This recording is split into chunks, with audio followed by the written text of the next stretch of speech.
Oh, is that a Tanner guarantee right there? Yeah, that's right.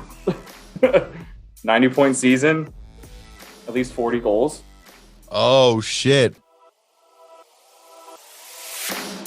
You are now tuned in to the Windy City Benders podcast. This is WCBP.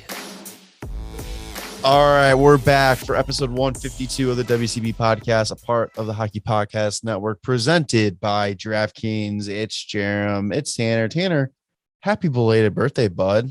Oh, thanks, man. Just having a good time here. Enjoying the birthday. My fiance says it's my birthday week, and I'm just like, no, the day's fine. Oh, don't be that person. I'm not. I hate those people. Birthday weeks. Birthday day is enough. More than enough. Yeah, by far. But yeah, I mean, you got a lot coming up. You got your birthday. You got your wedding this time next week when we're recording this. Yeah. Holy shit. September. It's gonna be fun. Nervous? Nervous yet? No. I don't know why everybody always asks me like, "Oh, are you nervous?" I'm like, I don't know. That's no, just man. that's just a generic question to ask somebody who's about to get married. Oh, nervous about it? Nervous? Like you don't hear anything else. Like excited? It's always nervous. Yeah. No, I'm fine. Like ready. All right. Not worried. Yeah. Well. All right. Well, let's get going. We took a little bit of week off, kind of a little refresher. I think we're going to be going pretty hard the rest of the way out. So I think 1 week off was a nice little needed. Lots to talk about and not a lot to talk about.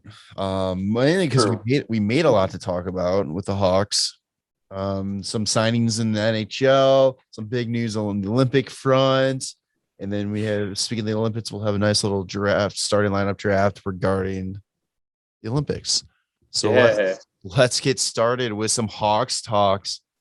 The first big piece, well, not really big piece, but the exciting piece was they posted on social media the ice being painted and the arena being ready, the UC. And it's kind of cool seeing the Hawks. I mean, a lot of teams have been posting like in the rinks ready with like, all the stuff on the ice logos. Yeah. I think the Hawks are one of the few teams that actually paint the logo. Oh, do the other teams just like place like a lot of the ones you see them place the tarp that has the logo already on it. Weird. It's a nice little touch. The Doc brothers were out there painting. Yeah, I love how they're like pushing like Colton Doc like he's gonna be like the next big thing in Chicago, but like I don't know if we'll ever see him hit the ice like anytime soon. I think they're like, hey, it's Kirby's brother. Cool, man. That's great. They're just really trying to live off of the brother storyline in Chicago again. Yeah, Knox and Jones. But they also kind of, by seeing the artwork on the ice, they have the 35 behind the net to honor Tony Esposito, which is really cool to see. Another nice little tribute was Malcom Subban got his mask for the season.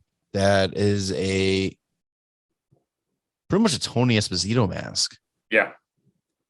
I mean, and another cool thing too is Chris Chelios did the 7th inning stretch at Wrigley recently and did an honored Tony Esposito as well.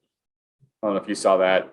Yeah, I saw. I didn't watch it. I just saw the headline about it. But yeah, it's really cool that I'm really curious to see what they're gonna do to kind of like honor him. If they're just gonna do like opening night moment of silence type of thing, or they're gonna do. Because I can't remember what they did for McKee all year. I mean, I wonder if they're going to have the 35 patch, you think, all season? Yeah. Or like a sticker on the helmet. Yeah, something like that. Something like that. I love like Subban's helmet design. It's amazing. Yeah, would love to see it in a game, but really, I don't know if we're gonna get that. Let Lankinen wear it for a game. Oh. Yeah, okay. But yeah, so really cool. Honor him that way. Like you said, I really wish he would actually play to see it on the ice once. But if he's not playing, that's a great sign for us going forward. means we're not in danger in the goalie section. But lots going on at the United Center this year. The Blackhawks announced a few key dates. So we're calling this the year of ceremonies because there's a lot of them coming up. You have on October 21st, which is the second home game of the year versus the Vancouver Canucks. The team will be honoring Patrick Kane playing 1,000 games since he hit that milestone last year when there was no fans. The 1K. The 1K. You gotta. I want them to play like what is he counting to 1,000? Just play that in the stadium. God. They're also going to honor Andrew Shaw January 13th versus the Canadians. Brent Seabrook January 31st, my birthday, or against the Vancouver Canucks. So the Hawks are just going to be fucking freezing out the Canucks this year with ceremonies. Yeah, it sounds like it. I don't know if they're trying to get like their rivalry going again or what, but the best chose some funny dates. Yeah, the best thing with that though too is a lot of those highlights are those two guys, Keener and Keene's got a ton, but there's some big highlights that are against the Vancouver Canucks, so you can just throw that out there and just suck it. You guys remember when we did that to you? Oh, remember when we did that to you? Yeah. Man, that's great. Not last. There's also Niklas Hjalmarsson will be in March 3rd. That will be against the Oilers, and that will also be Duncan Keith's first game back. So really that's a game you're going to want to go to. Yeah, a lot of video packages of Hjalmarsson highlights, Keith highlights, McDavid highlights probably during that game.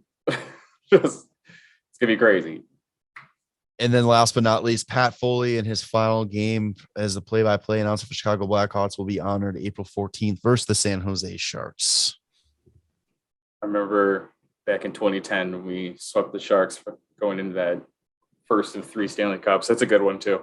Yeah, I wonder, that would be a fun game to go to as well if they were to highlight his goal, like any calls. But I don't know if they would do it at the stadium as much as they would probably just do it on TV.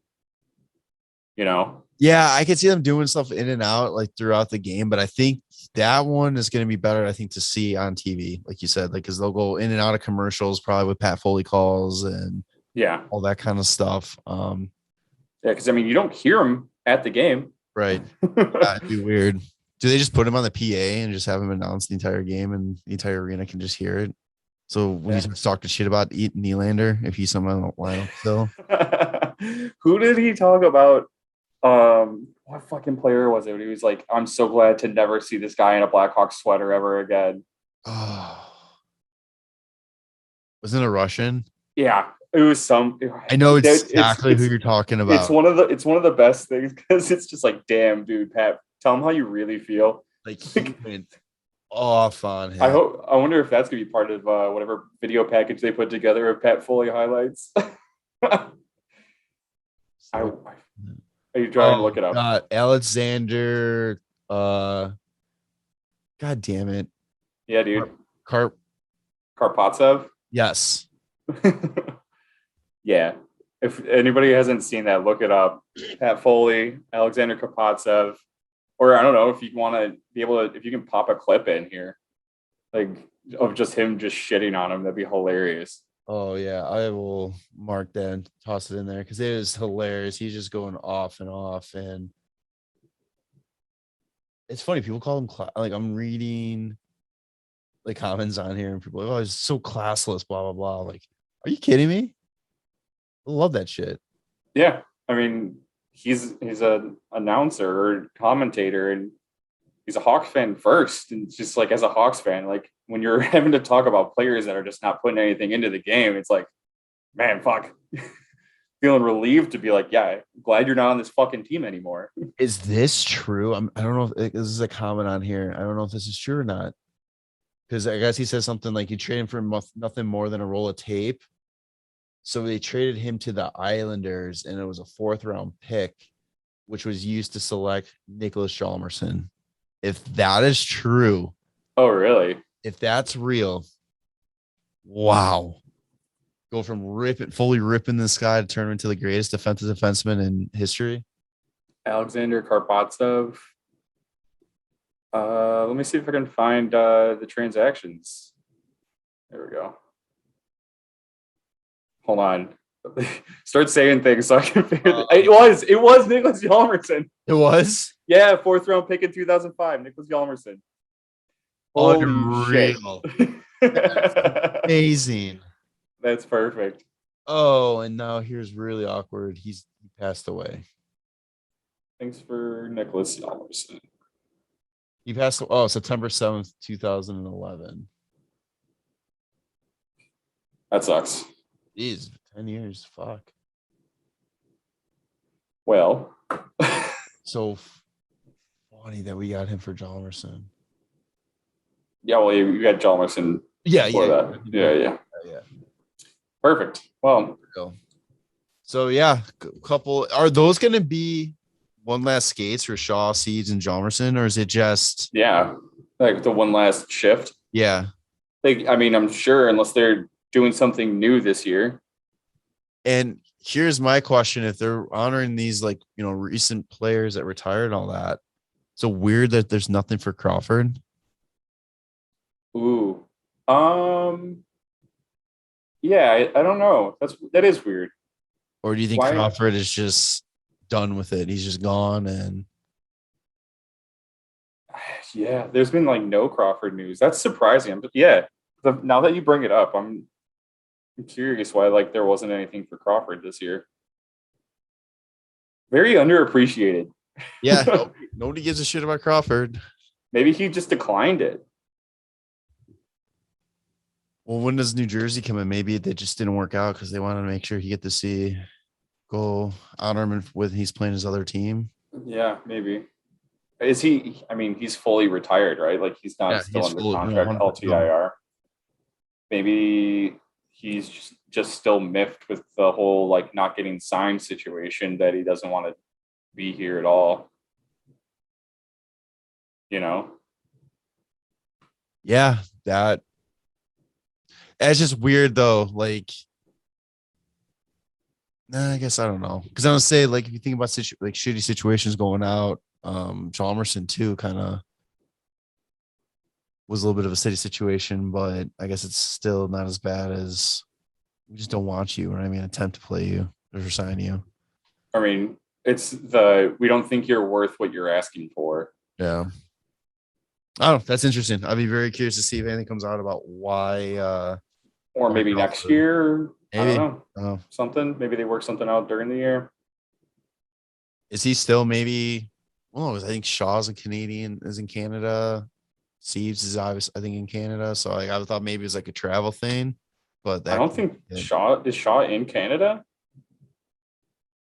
Doesn't he just live outside of Chicago? I don't think so. Oh no. Okay. I don't know where everybody lives.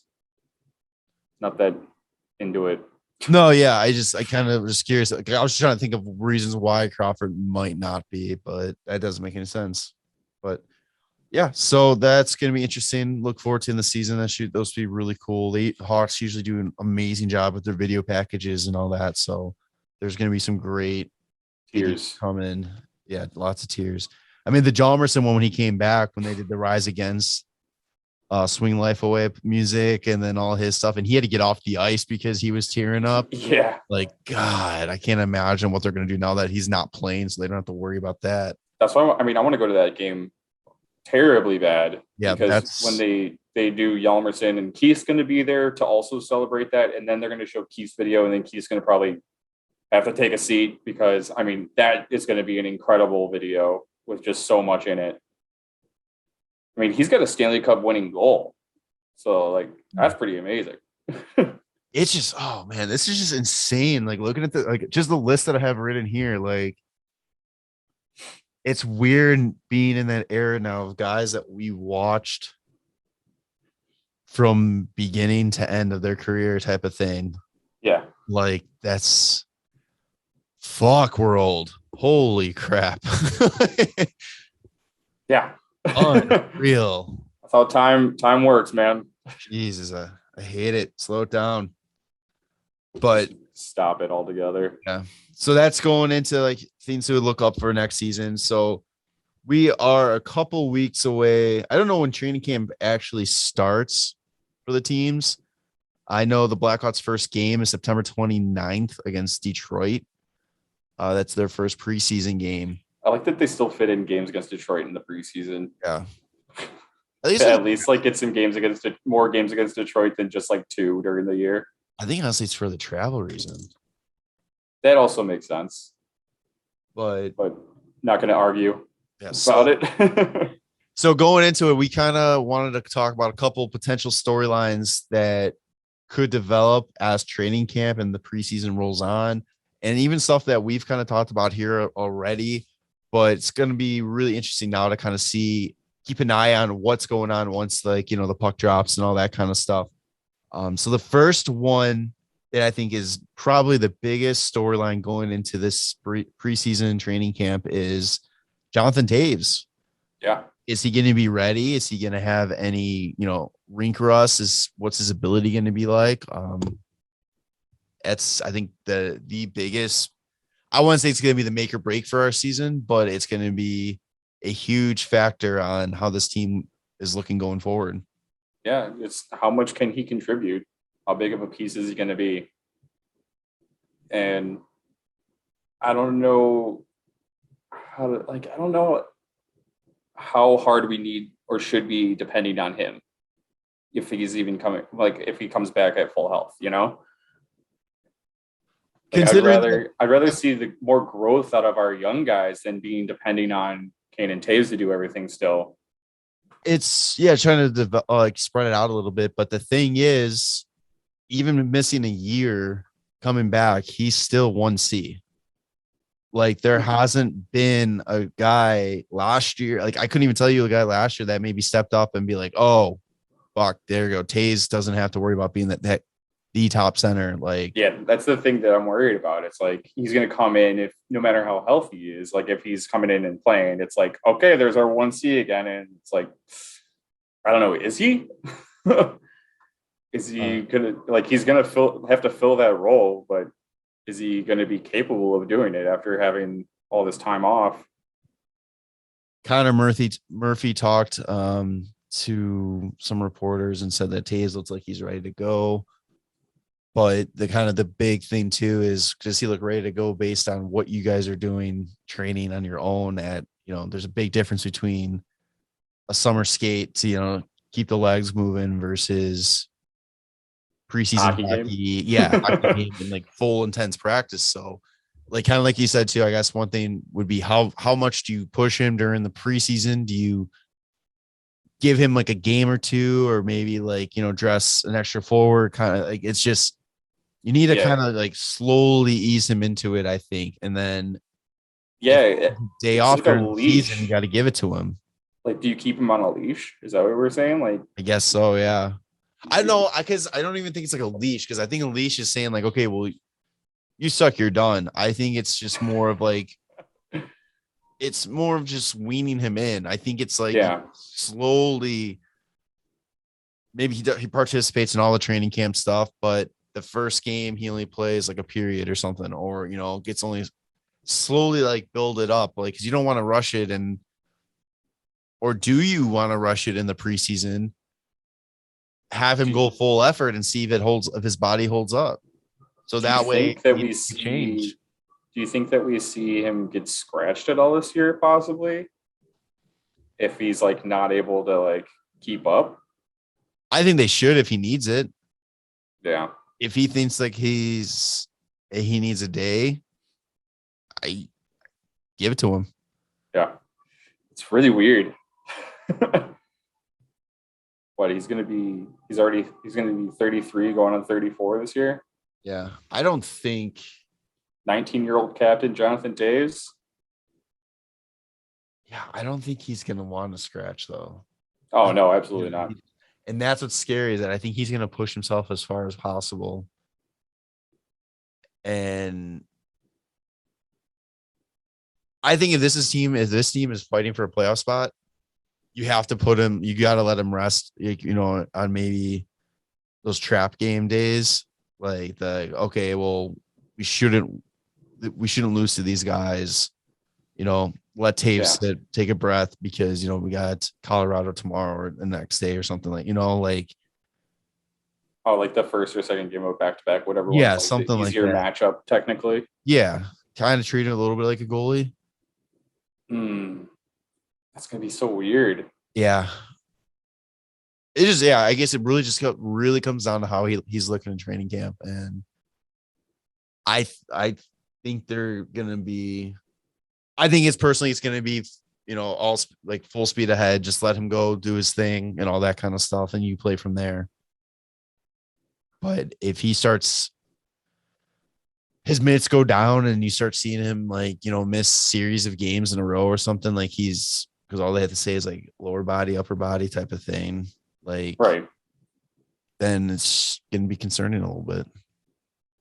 I mean, hopefully none of this happens and he's completely fine and goes on and puts up a 75-point season. That would be ideal. But he has an incredible year. He makes Team Canada. I think I would almost rather have him not play on Team Canada and just 100%. rest. Yeah, 100%. So yeah, there's that storyline. Toews will be the number one storyline going into it. Another storyline that I kind of came up with is what vets on our team could possibly be on the bubble that be on the outside looking in. And two come to mind right away is Connolly and Carpenter. Oh yeah, I mean, I don't think Connolly, they're looking at him to start like necessarily in the top 9 with all the young guys that we have. Carpenter is going to be like a fourth liner. First guy in off if he's scratched too. I kind of feel like Connolly is going to end up getting like the Zach Smith treatment. Yeah. Second, they have got hurt and it was like, yeah, you can just hang out. I'll pull up the roster really quick here to see. I mean, you never know what happens though, because somebody gets hurt. Maybe Brett Connolly can actually come in and put some goals up. Yeah, he just doesn't seem to fit this team. Like it was such a weird pickup. I understood it. Like they got a few guys that they were looking to grab in order to have the cap dump of Brett Connolly. And it's not like he's a terrible player. It's just I guess he just hasn't put it together really well. He's not that far off of in 2019-20, he put up 19 goals and 14 assists in 69 games. So it's like 0.5 points a game.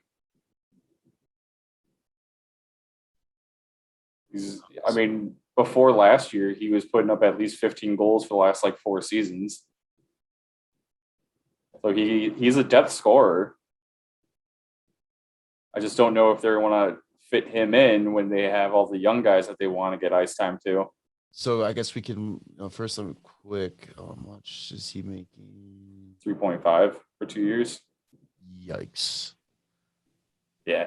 So yeah, I guess we can rub. So vets that can be on the outside looking at him. Well, that'll lead into what young guys are going to make it. And you have a whole list of guys that I was looking at, and then they added a bunch of players to the roster on their website. Yeah. So I originally had Borkstrom, Reichel, Barrett, Entwistle, Hardman, Nylander's back in the picture. And then looking at this here, you got Chalupa Batman. Who else? Reese Johnson. Andre Alti Barmakian. Yeah, I'm so glad you hit that one. Yeah, you're welcome. Joshua Slavin. Josiah, whatever. Yeah, man. Plus, you still have also Hagel, who's at a roster spot in the top 9 somewhere, probably. Adam Gaudette could be playing a wing. Philip Kurashev. There's a lot of wingers. You got a lot of forwards. But one thing that I just thought of too is maybe they will try and play Brett Connolly if he starts scoring and builds up some trade value. Maybe we trade him off at some point. Yeah. I don't know if that's a thing they'd be looking to do. It's not like what was it, Matthias Janmark, who we got last season in order to possibly be a trade deadline like move, which worked out fantastically. Yeah. But the Hawks, with the moves that they made this year, they look like they want to win. So building somebody up for trade value just to trade away, it doesn't make any sense to me, which is why I don't know if they'd really do that with Brett Connolly. But if he comes in and starts playing well, like I don't see why not playing him. So looking at the Hawks offense right now, you may disagree with my list, but I think I have 7 of the 12 spots spoken for offense. Yeah, so Kane, Toews, DeBrincat, Johnson, Kubalik, Hagel, and Kirby. Is that 7? I think, yeah. So I think that those for sure 7. So you're looking at another line in so 5 guys. Yeah. I think Reichel, you're going to see a lot of time. I think that Carpenter is going to fit in fine. Carpenter's gonna be a good 4th line guy. I like Carpenter a lot because he could do that back end or the PK and everything. Like he's a great 2-way guy. I don't know who else would. I mean, I think Kurashev probably has a spot as long as he doesn't get overtaken by someone younger than him. Like he played completely fine last year. I think. It's probably put Kurashev. They're going to start with Nylander because it's what they're going to just fucking do anyway. Gaudette too. I think Scott might be a bottom 6 spot. Borgstrom. All the young guys. That's what I'm telling you. That's going to be, it's going to be really interesting to see because it's a weird balance of vets, guys who've been there and guys with 0 experience. Like you got Kane, Toews, Tyler Johnson. Well, not even DeBrincat even. I would say DeBrincat. He's got 3 years under his belt. Then you got the next. So that's the top tier. Then you got the Kirby Doc, the Hagel, Kubalik, who have been there, but still Strome. Yeah. And then you got a bunch of guys that fit in the no experience. Potential's there. As a time to bring them up, it's going to be a very wide variety of guys on this team. Yeah, that's one of the good things about it. If we get Toews back, though, is just help those guys grow. So it's huge. That is huge, especially for all these young centers Orstrom being around Toews. Awesome. Doc's the main person. Yeah, especially since he plays the PK now as well. You get a first PK line of Toews and Carpenter and second PK line of DeBrincat and Doc. Sick. Oh God. I mean, even DeBrincat is going to learn a lot from Toews just as a 2-way guy. See, DeBrincat's got the best of both worlds. So he's got the offensive guy with Kane, and the 2-way thing with the 2-way player with Toews. He's going to be so good. So good. He already is good. But I mean, the fact that there's even another level to where DeBrincat can go is insane. Yeah. And I mean, we always talk about how Doc's probably the future captain of the team, but I mean, DeBrincat could easily be the future captain. He already had the A. Oh, I think the only thing that DeBrincat wouldn't be it is how long he's been around still with Toews. The overlapping in their career. I think Doc. Oh, you think that they would rather do a younger captain right away? Maybe. Just to have it for longer? I don't know. I don't think that's always a necessary thing. It doesn't have to be your new captain is the guy that you see leading the team for the longest. It's whoever's most fit for the job. Well, it's going to be at least Toews for another 12 years. So Brandon Hagel. Let's get all captains of grinders. Let's go. Yeah. Honestly, I'm still mad that they didn't sign Hagel to 8-year deal, but it's all right. You mentioned him, so we'll bring up the next storyline is Dylan Strome. Yeah. Is he going to be on the team still come opening night? Is he going to have what's his role going to be if he is still around? I guess we can bring this up again too. What is his leash? At what point is it kind of okay, enough's enough with this experiment? Like, we have got to move on and do what's best for this team. I wish I knew. Like, does he start the year on the team? Is he scratched right away? Are they going to try and rekindle some magic with him on a line with Kane and DeBrincat? I think if he is on this team and if he doesn't get dealt before the season starts, he's playing. I don't see him not playing. Yeah. So it's looking at his numbers, and so when he played for the Blackhawks, got traded to the Hawks. I'm not counting his numbers in Arizona, which would be easy to add, but 58 games, 17 goals, 34 assists, 51 points. The following year, 58 games, 12 goals, 26 assists, 38 points. Last season, 40 games, 9 goals, 8 assists, 17 points. Yeah. Is it just the expectation for him is too high? Like, the bar set way too high for him for what people expect? Is he really just a bottom six guy?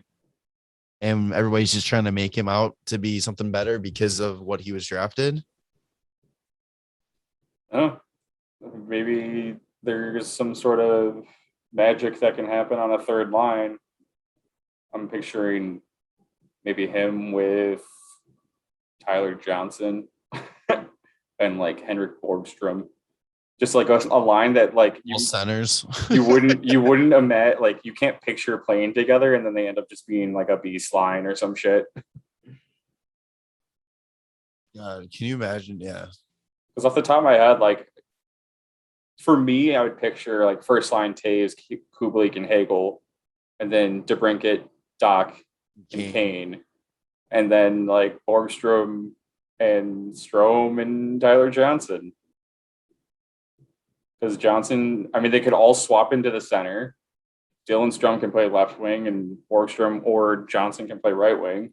I bet you up the middle, it's going to be Toews, Doc, Strome, Borgstrom. Maybe that'll be maybe God Dad. You never know. I just want to know what's going to happen. Like, what are the plans? Yeah. So that'll be interesting. And it's like, even too, it's like who even wants Strome? Because like, we're not going to get what we put into this guy. Like, no, we'd be lucky to get like a third rounder at this point. Yeah. And at this then point, you're selling based off of still potential. And you kind of got to just take that at this point with what we have our cap situation. Like, that's a nice little chunk of change. That would be nice just to get off the books. True. What's he making? $3 million. $3 million. He's an RFA. So it's like, he's still an attractive player like the other teams. If we were to trade him, the fact that he's still under team control, he's still only 24 years old. Like, that's like the crazy thing is, it's like, we're writing this kid off, but he's still a kid. But he's played enough in the league to see that I don't think he's going to be that top guy that he's projected to be based on his draft position. Yeah, the 1C. Yeah, no way. It's all right. Yeah. Well, a couple more storylines here.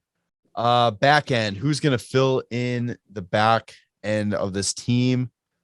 Well, we kind of talked about this a little bit already, but it's going to be really interesting to watch because once the battles open up, again, it's like essentially two spots open right now.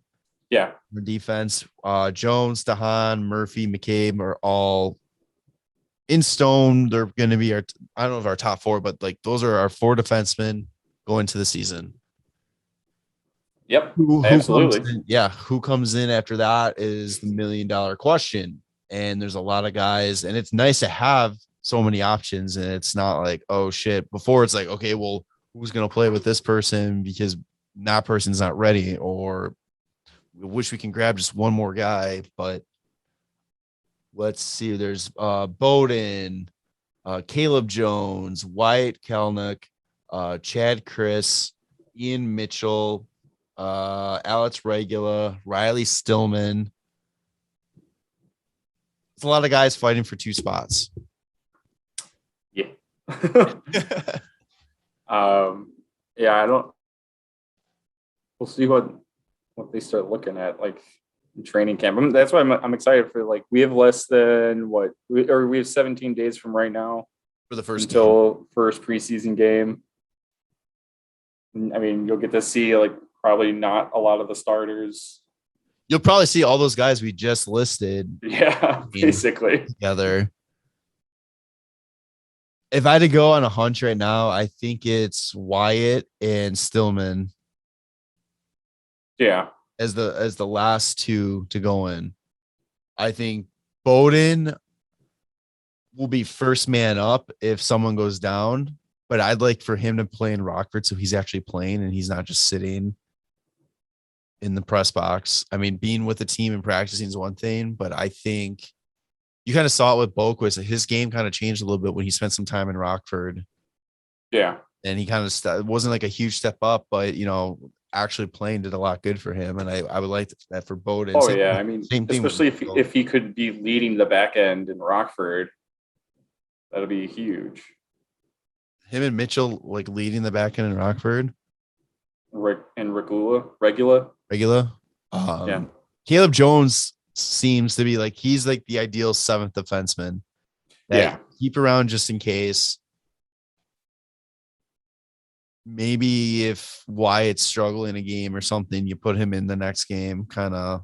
But I don't see Caleb Jones how he fits in on the defensive end. Well, we'll find out. I haven't paid enough attention to Caleb Jones to actually have a hard opinion on what he can and can't do. Right. Oh, second to last storyline, the goalie battle. Is there gonna be one?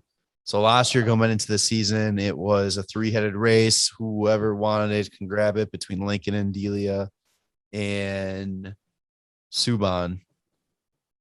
This year going in, Lankinen won it last year. He ran away with it. Now you bring in Marc-Andre. There's not really much controversy right there, right? And I think the most controversial thing is how much is Marc-Andre actually going to play?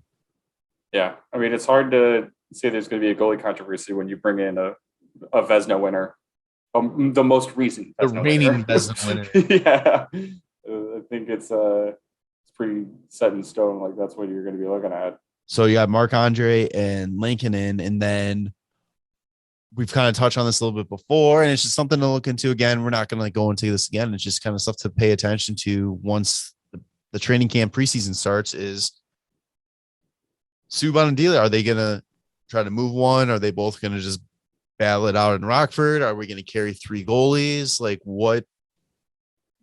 What is the mindset of the organization going forward with that? I don't know. I feel like somebody needs to be moved, and I figured it would have happened by now, but I think you'll kind of just have to wait and see what teams are looking at with their goaltending situations, and if they feel like they need to pick somebody up. Chicago's one of the people that they're going to look for. Are they knowing that we have a little plethora of kind of backups? Do you think that there's any in the Hawks front office, there's any concern that maybe Lankinen takes a step back, so they want to hold on to these guys just in case that happens? Well, I think that, but I don't think you need to hold on to 2. Clearly you want to see growth, and I think that's honestly one of the reasons they brought Marc-Andre Fleury in, is so that it can help him grow. But I don't know. I think it's going to be hard for me to say that he takes a step back this year, though, because he took a huge step forward last year. Maybe if a step back is just he doesn't start as hot as last year, okay, but I think he generally has a better team in front of him, and if he can play just as well, if not just slightly, if it's just slightly worse, he'll probably end up having better stats anyway. What do you hope that they do for the split with them? Do you want it to be all Marc-Andre to start and then kind of go 50-50 based on who's hot, or do you want it to see every 2 starts for Marc-Andre, then Lankinen, or what would you like to see from the goalie situation?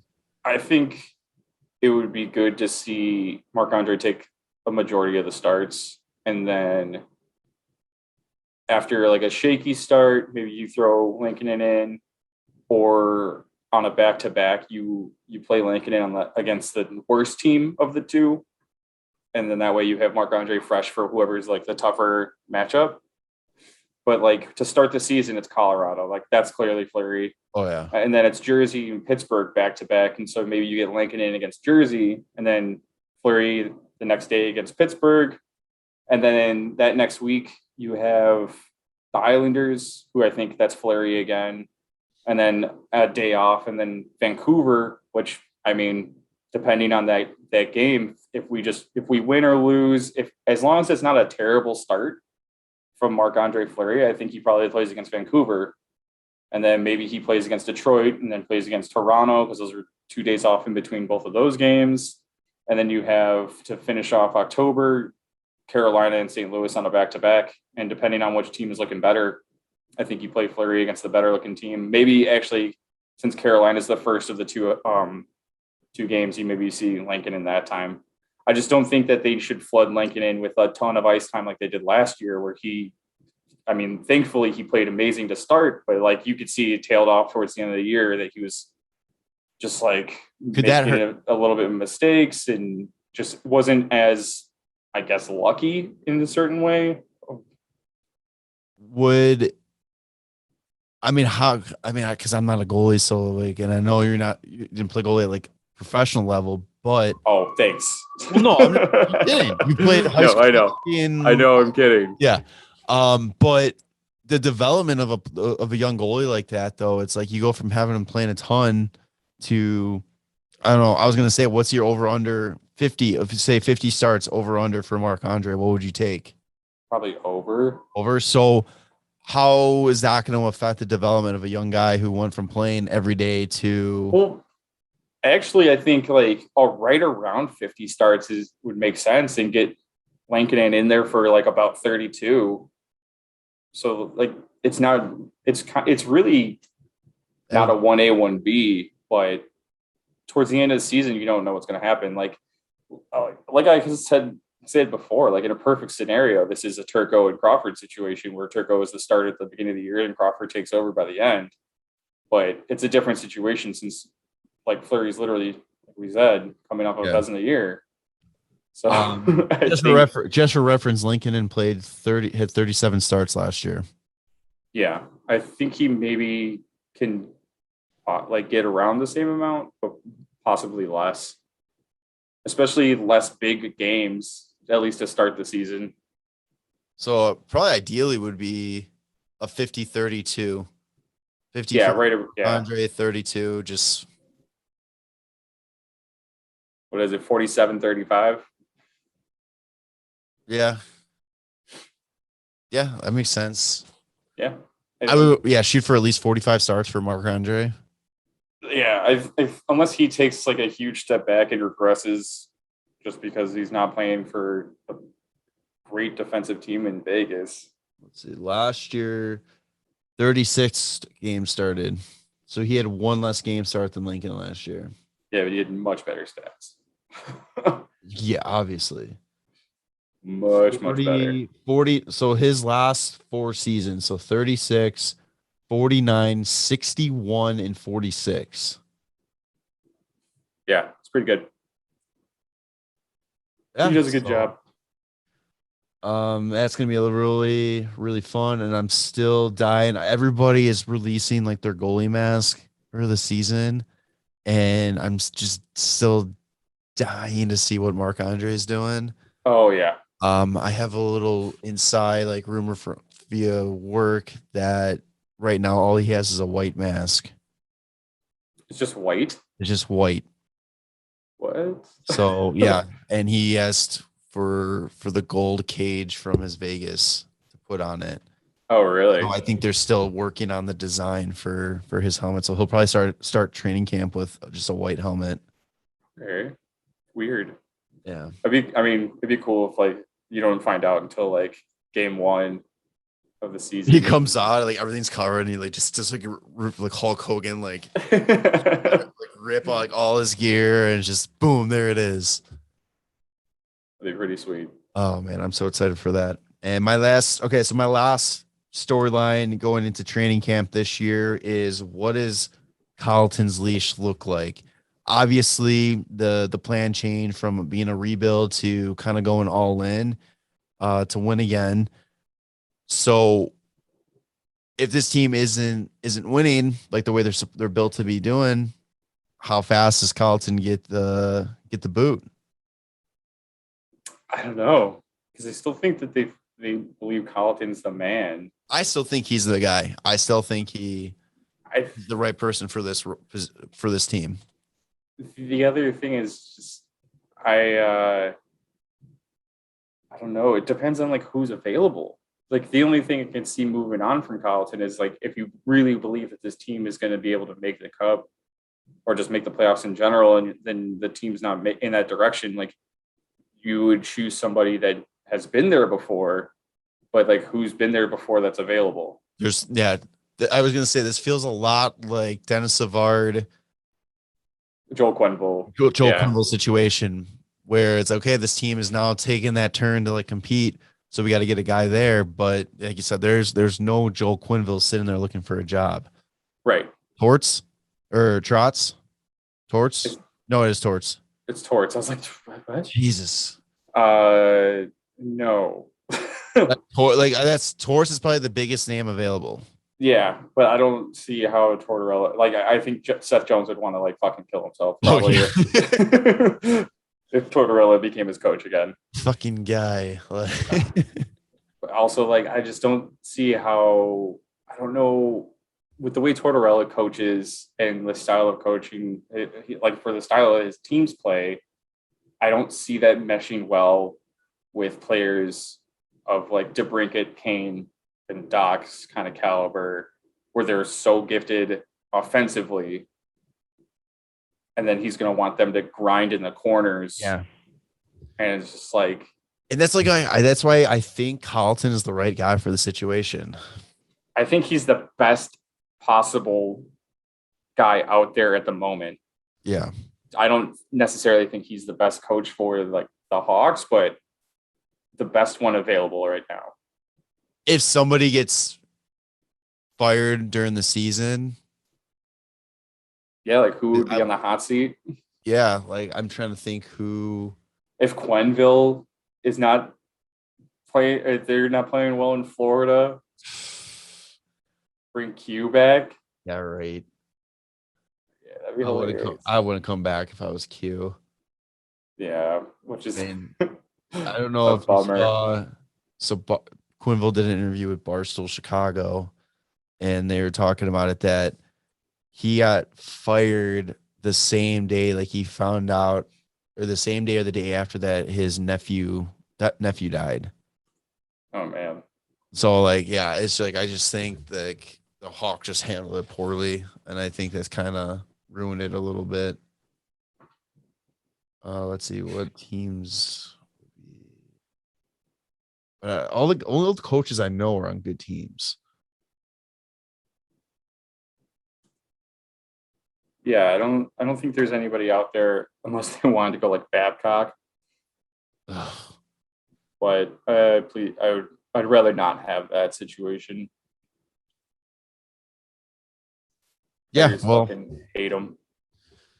I think Colliton we're just gonna have to deal with the internet Hawk fans just talking shit about how Colliton sucks and all this kind of stuff. And yeah, I mean, everybody's going to talk shit about something. So yeah. So, that's my couple stories. You got any storylines that you think of going into training camp that you're kind of excited to see play out, or? No. Jack Eichel, where's he going? Okay. So you're talking NHL storylines. Yeah. I don't think there's any like Blackhawks things. Well, we can do transition real quick because that's unless you got something else, that's all I got for Hawks talk. That's it. All right. Hopefully, like I said, we are Ed Belfour days away from the start of the season. When this gets posted, 30 days. Okay. So hopefully we'll start getting some more news and things will be happening once we get closer and closer. Once this roster starts getting shape. Going on to some NHL talk. Week 1 may be over, but the season's just getting started at DraftKings Sportsbook, an official sports betting partner of the NFL. To kick off week 2, DraftKings is giving new customers $200 in free bets instantly when they bet $1 on any football game. Listen up because you don't want to miss this. Head to DraftKings Sportsbook app now and place a bet of $1 on any week 2 game to receive $200 in free bets instantly. If Sportsbook is not yet available in your state, DraftKings still has huge cash prizes up for grabs all season long with their daily fantasy football contest.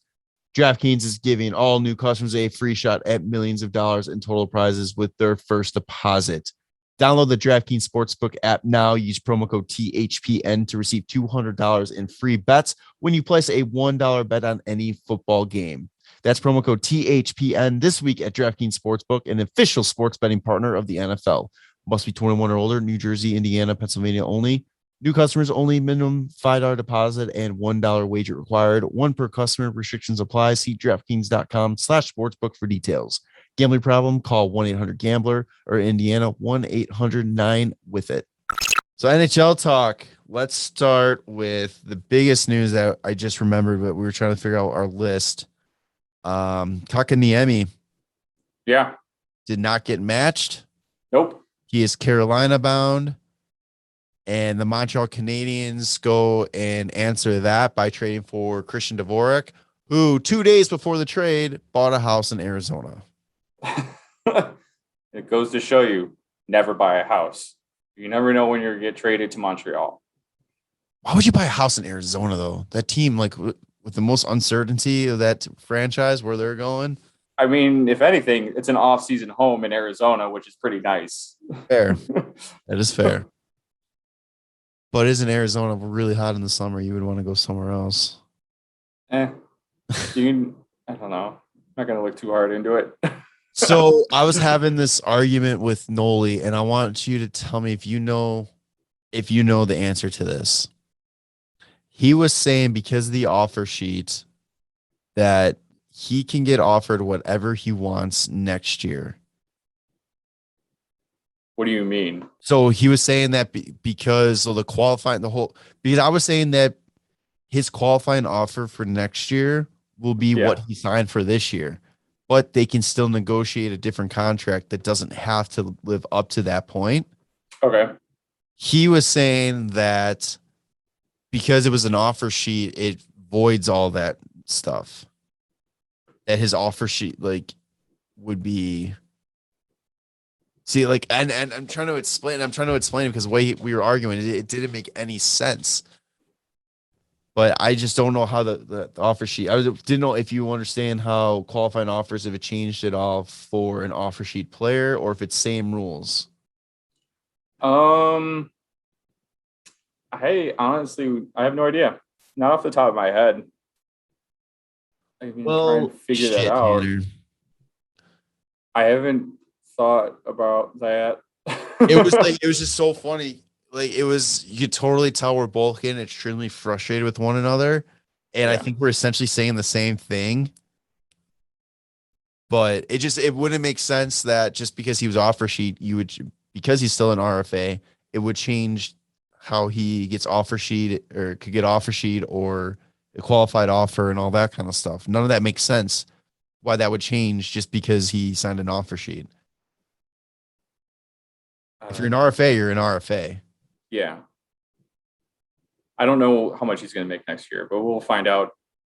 Well, but I'm saying so I'm saying if he gets if he were just to sign qualifying offers, it would be the 6.81. Because a qualifying offer is your last year. If they couldn't work out a deal and they had him sign a qualifying offer. Right. But if they wanted to sign him for, say, 8 years at 5 or, something like that, they can still do that. I believe so.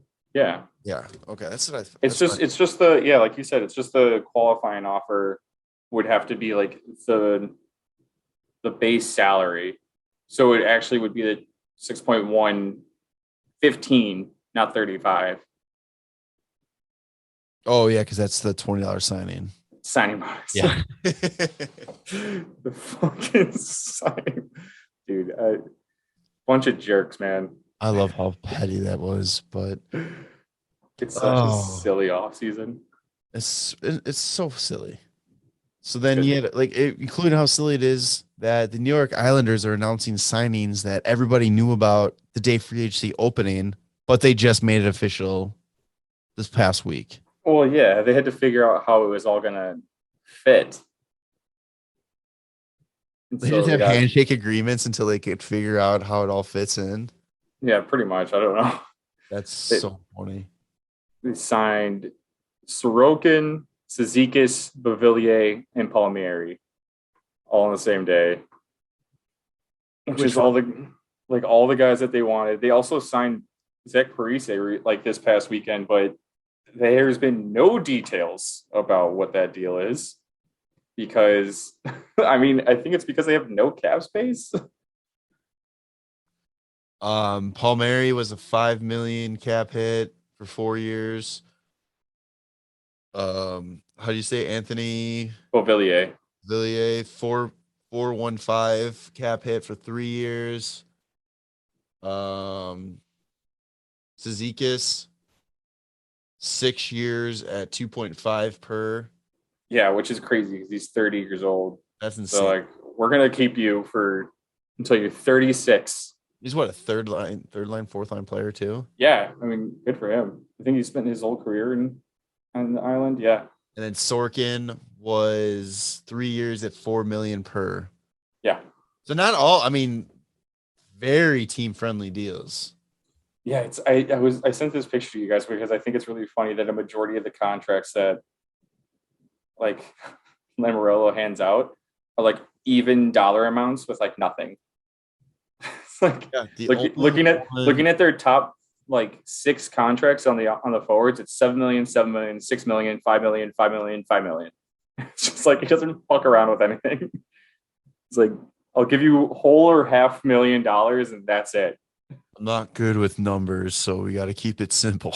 Yeah. The cap is only 81.5. I'm not fucking around with all this other shit. You're not getting $35 like Kotkaniemi did.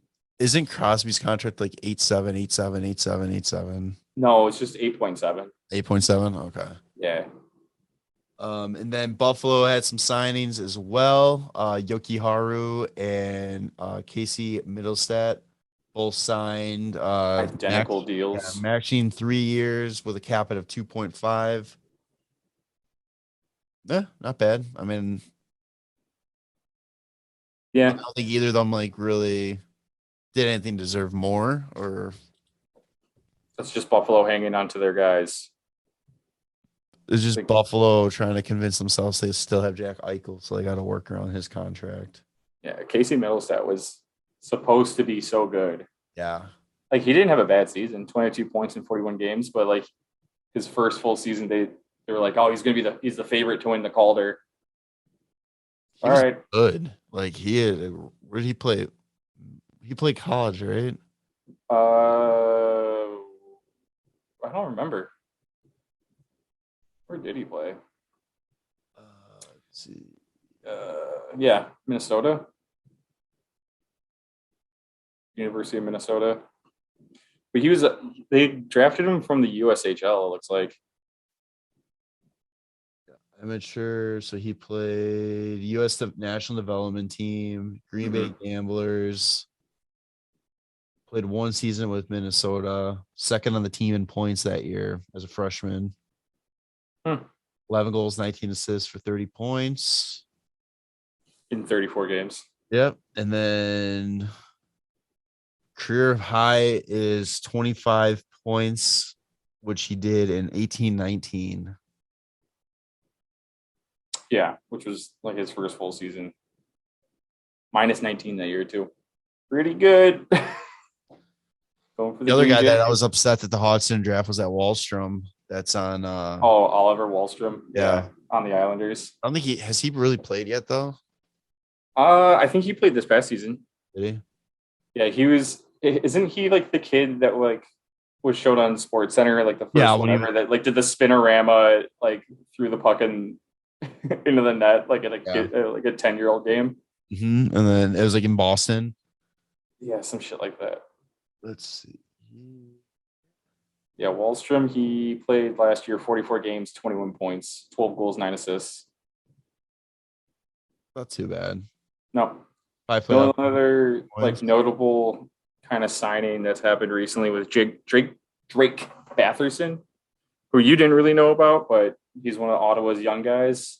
Signed a 6-year deal, 4.975 per. Which is pretty fucking good. He had a good season last year. And fresh off his 3-year extension, Ottawa Senators GM Pierre Dorion says the rebuild is over. It's time to win games now. So how bad does Ottawa do this year? I think they don't do well, but I don't think they're going to be terrible.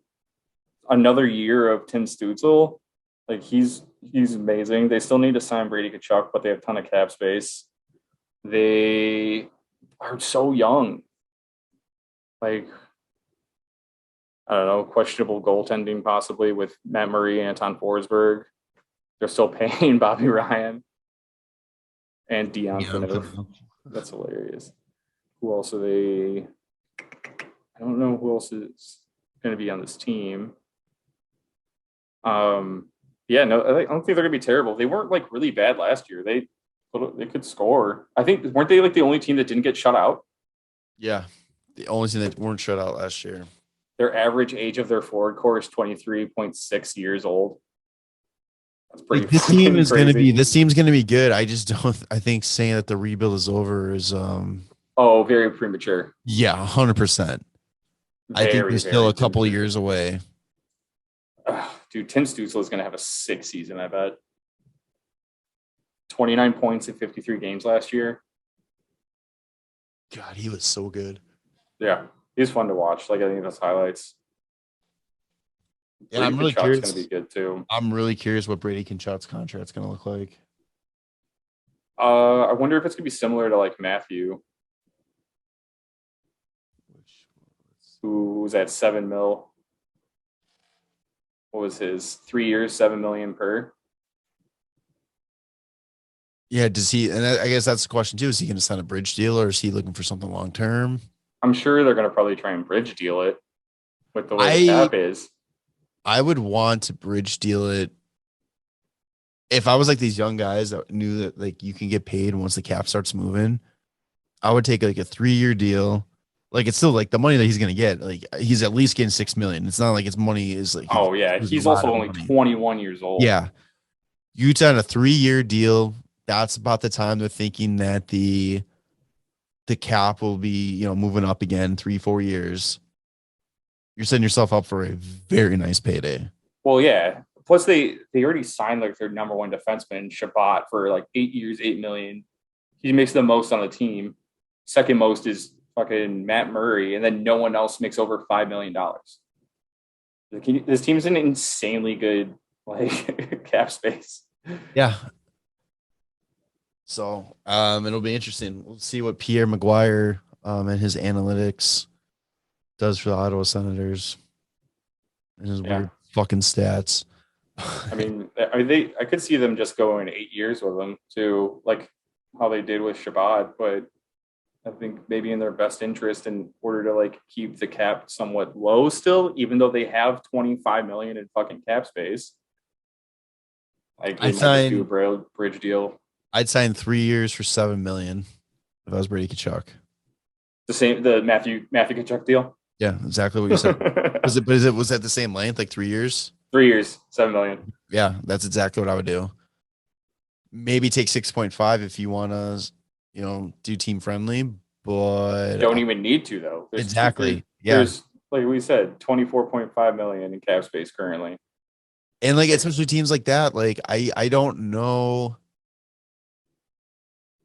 I don't know if it's like a whole lot different, like looking into it, but personally, like I feel like I wouldn't want to go long term on a team that hasn't really they're showing like that they're getting better, but you don't want to one okay season, you don't want to sign long term, especially if you want to win kind of thing. Like, yeah, but if you're signing long term, you know that they're committed to building around you.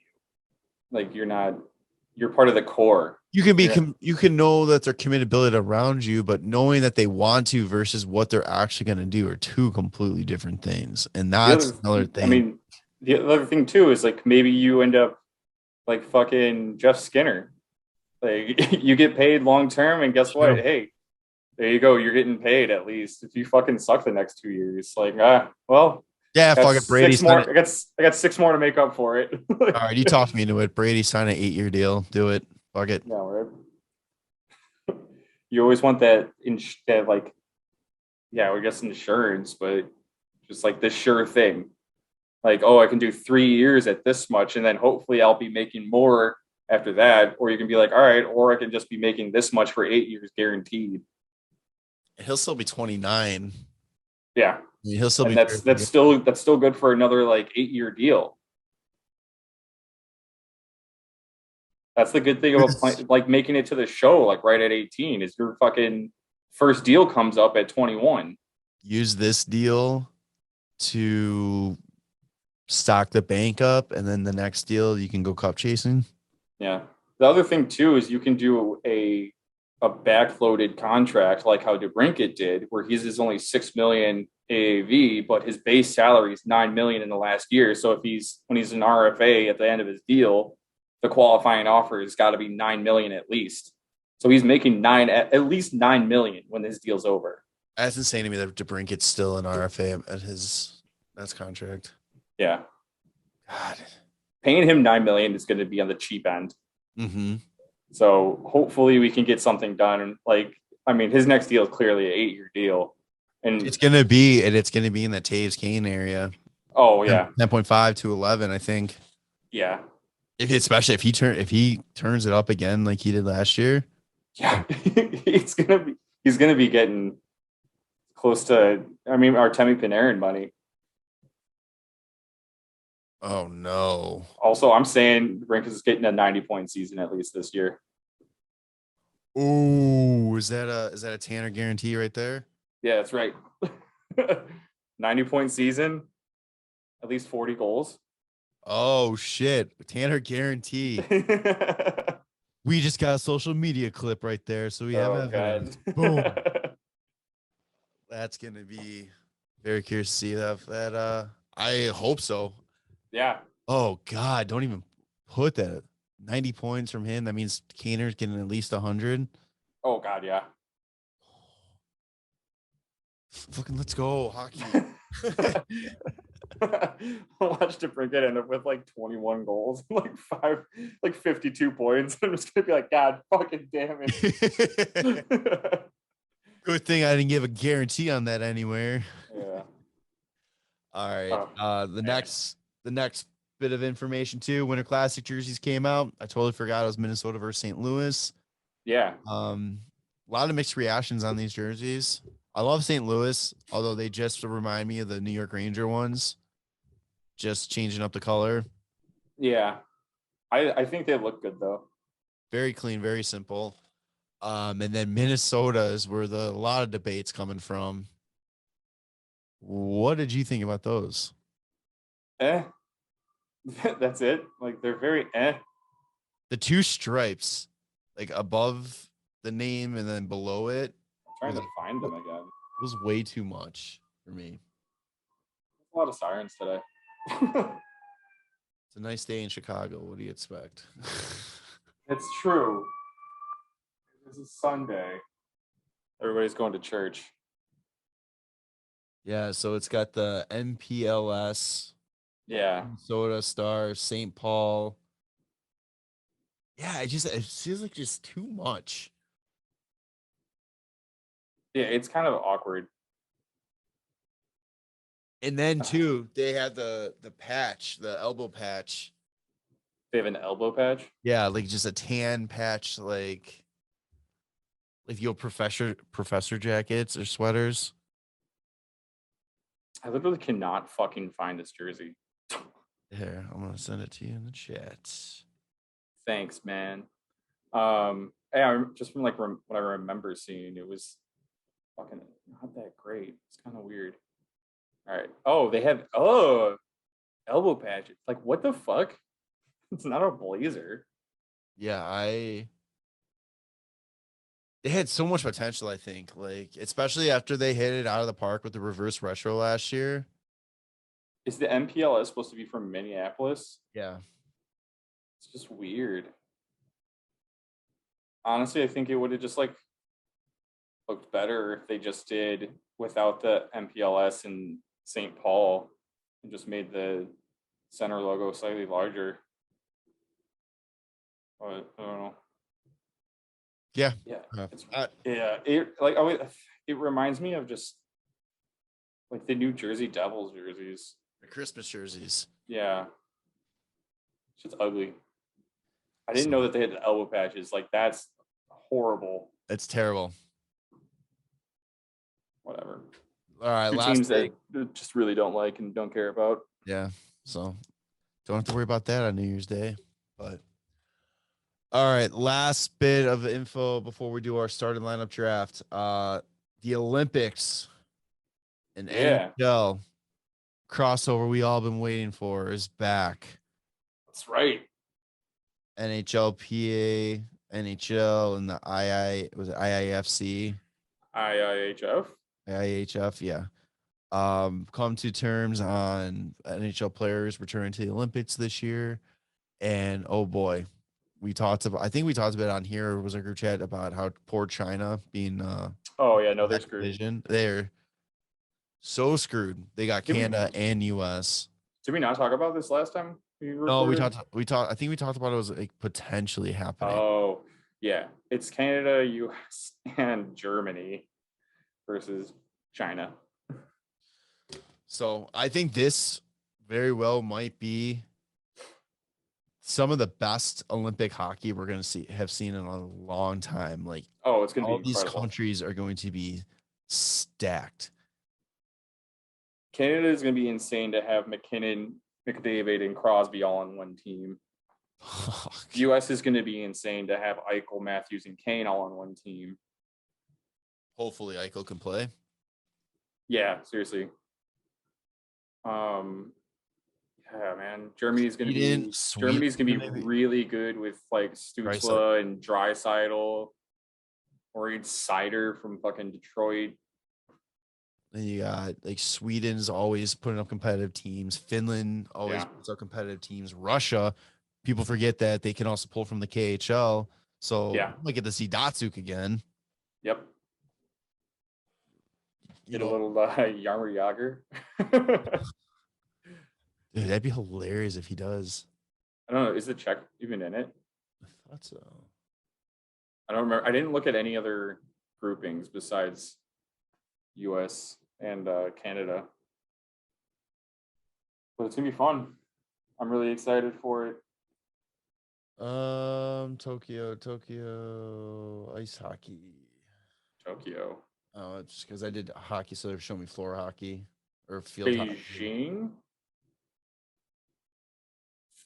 Beijing is where it's at. Yeah, so it's Canada, US, Germany, China, Russia, Czech Republic, Switzerland, Denmark, Finland, Sweden, Slovakia, and Latvia.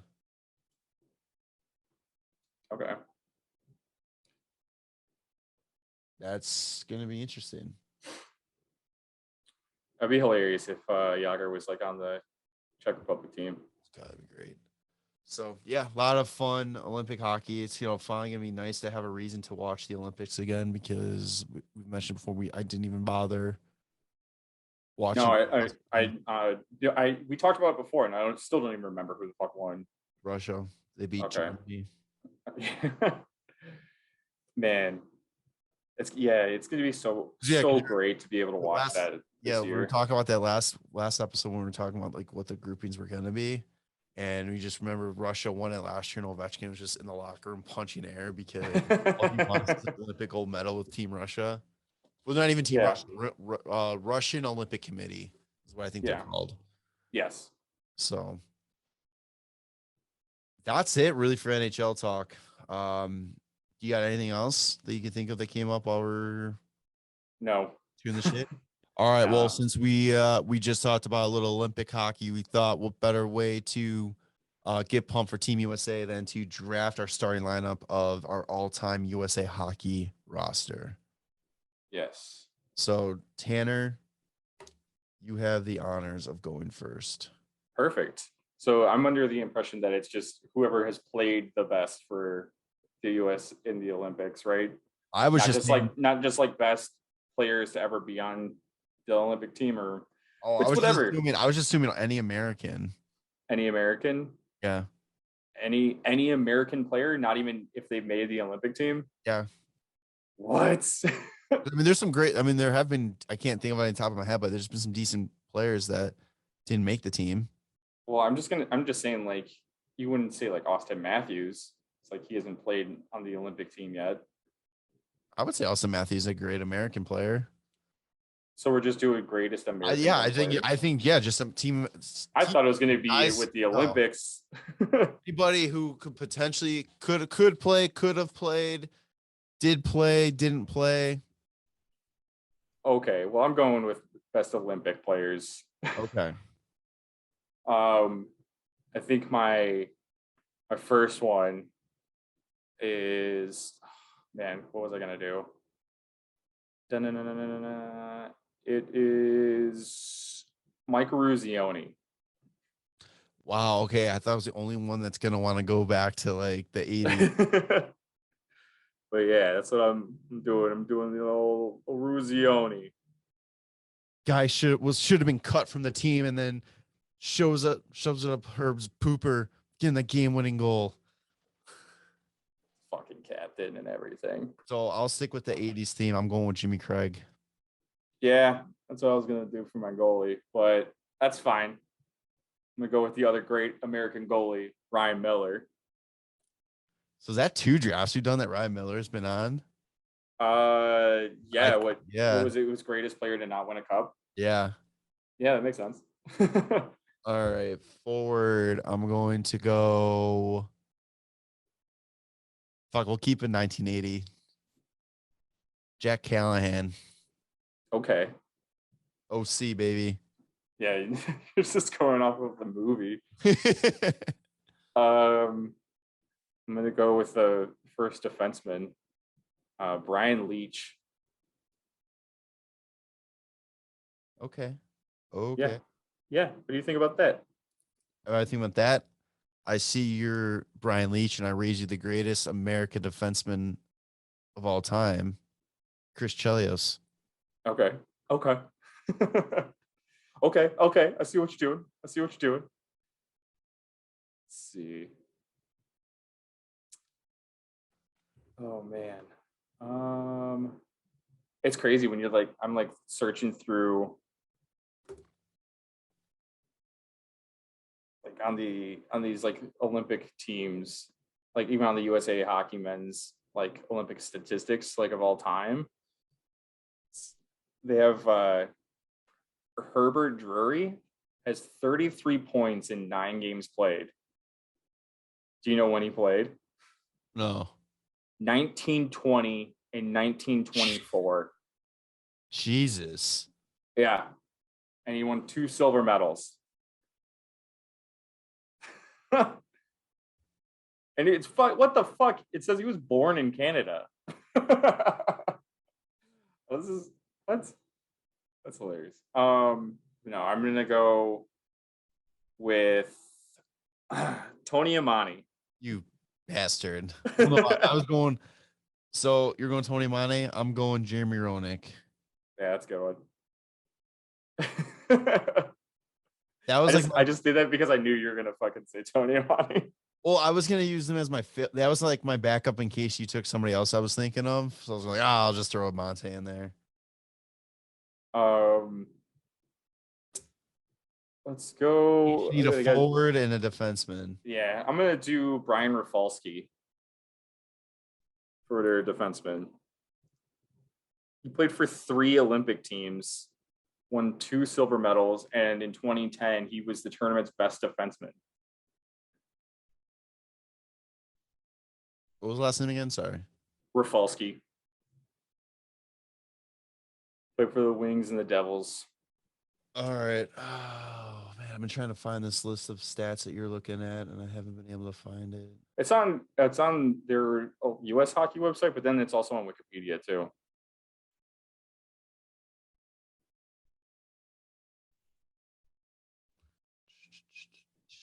All right. You got another one. If you want to take your forward, go for it.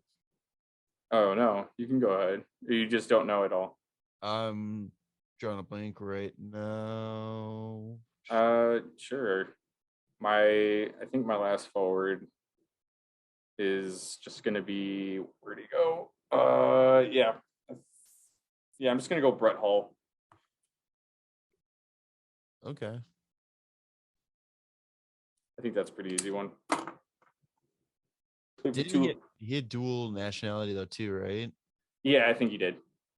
Yeah, because he's born in Canada. Oh man, this is on me. Herb Brooks. I know, that's what I'm thinking of. You know what? No, my forward, I'm going Chris Drury. Okay. I'm Buffalo, wondering. or New York Rangers president, right? Yes. Yes. Defenseman.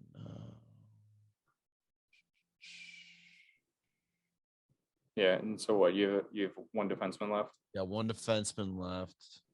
Everybody keep thinking I was not American. Mm-hmm. Oh, Darian Hatcher. Okay. Maybe.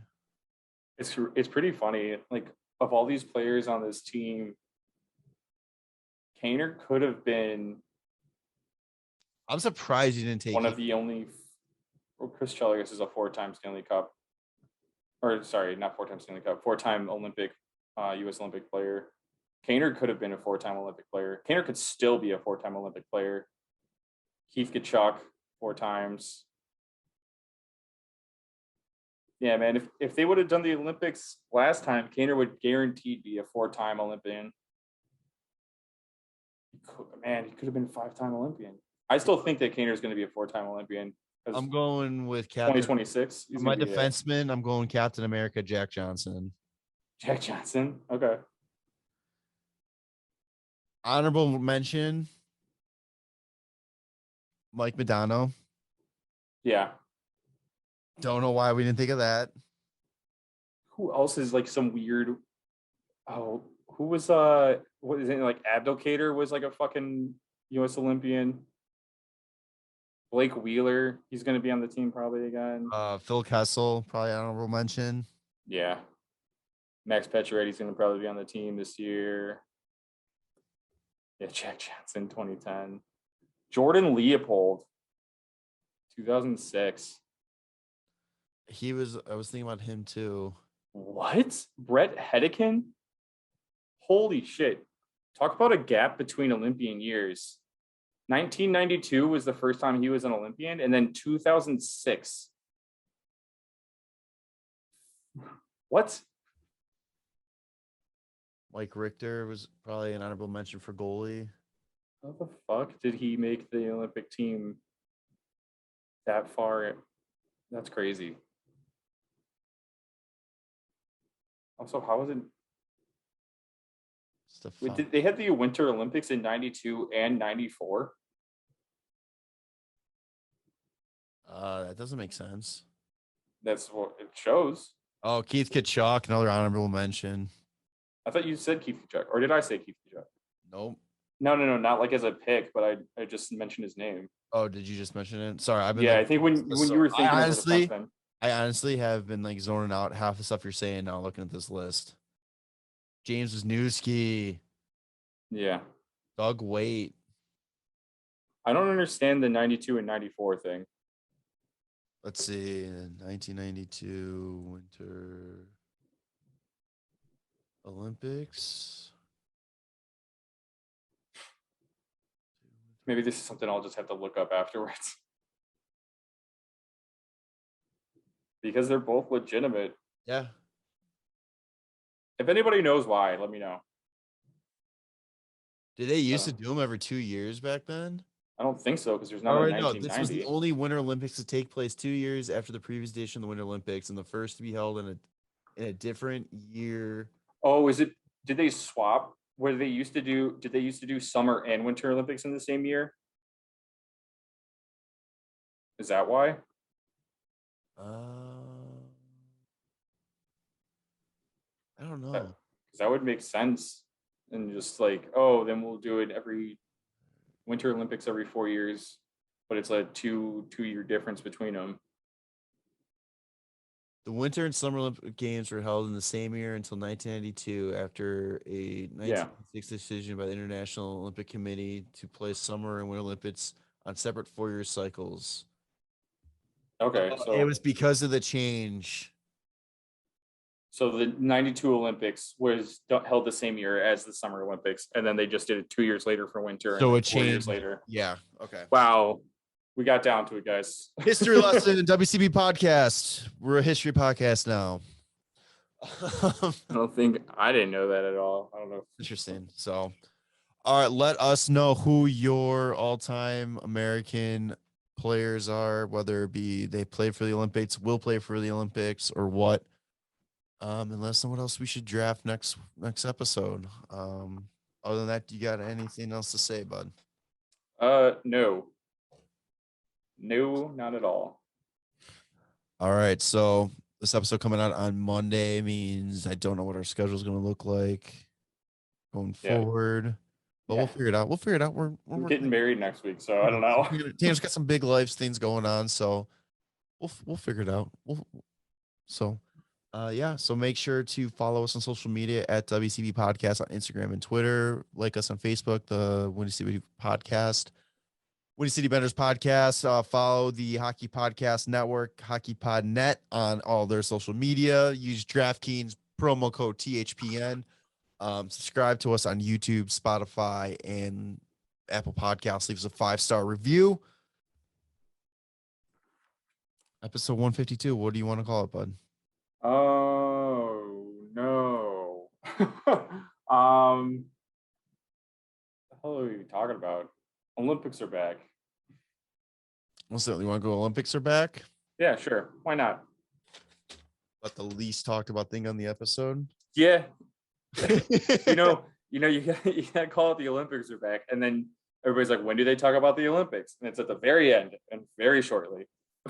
Suck them in. Yeah. All right. So episode 152, Olympics are back for Jarom and Tanner. We will see you on the next one. All right. Love you, boys. Bye.